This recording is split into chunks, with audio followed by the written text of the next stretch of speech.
যার যার নির্বাচনী এলাকায় প্রশাসনের যারা আছে তাদের সবাইকে আমাদের আন্ডারে নিয়ে আসতে হবে।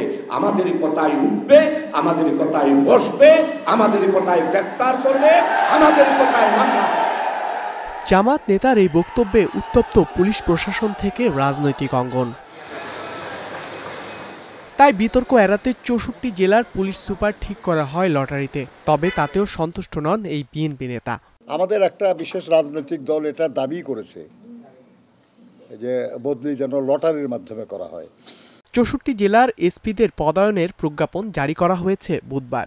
লটারি অনুযায়ী ঢাকায় মিজানুর রহমান, নারায়ণগঞ্জে মিজানুর রহমান মুন্সি, রাজশাহীতে নাইমুল হাসান, সিলেটে কাজী আক্তারুল আলম, চট্টগ্রামে নাজির আহমেদ, কুমিল্লায় আনিসুজ্জামান, রংপুরের এসপি হচ্ছেন মরুফাত হাসান।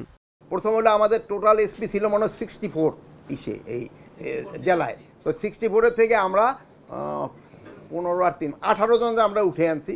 18 জনের জায়গায় আমরা নতুন জন দিছি, আর যারা পুরানো ছিল ওখানেই। তারপরে ওই লটারি করে যারটা যেই জেলায় যার কপাল আসছে ওই জেলা ছেয়ে পড়ছে। এছাড়া ওসিদের পদায়নেও হতে পারে এসপিদের প্রক্রিয়াতেই। আর নির্বাচনী গুরুত্ব বিবেচনায় ৬৪ জেলাকে এ, বি ও সি এই 3 ভাগে ভাগ করা হয়েছে। এর মধ্যে ঢাকা, নারায়ণগঞ্জ, কুমিল্লা, সিলেট সহ 9 জেলা রয়েছে এ ক্যাটাগরিতে। আমরা 3টা ক্রাইটেরিয়া নির্ধারণ করছি: A category, B category, C category.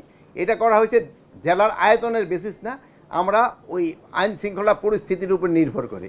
সূত্র জানিয়েছে, আওয়ামী লীগ সরকারের সময় দায়িত্বে থাকাদের বাদ দিয়ে পুলিশ ক্যাডারের 25, 27 ও 28তম ব্যাচের কর্মকর্তাদের মধ্য থেকে যাচাই বাছাই করেই প্রস্তুত করা হয় 64 এসপির তালিকা।